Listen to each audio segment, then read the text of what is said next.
مستحيل أن تشفى في نفس البيئة التي مرضت فيها. غادر فورا.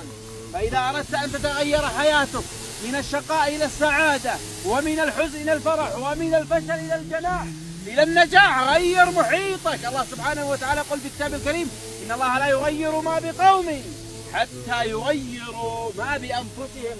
والنبي صلى الله عليه وسلم يقول: المرء على دين خليله فلينظر أحدكم من يخالل. فغير محيطك، استبدل محيطك.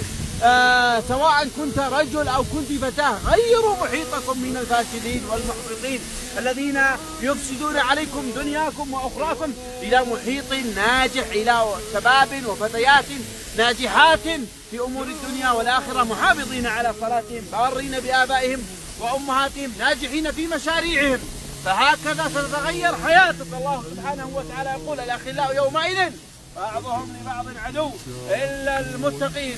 فاستبدل أصدقائك لتتغير حياتك. إذا استفدت لا تنسى المتابعة، أرسل المقطع لغيرك، شاركه لغيرك، اجعله يحلق عاليا. الدل على الخير كفاعله. السلام عليكم.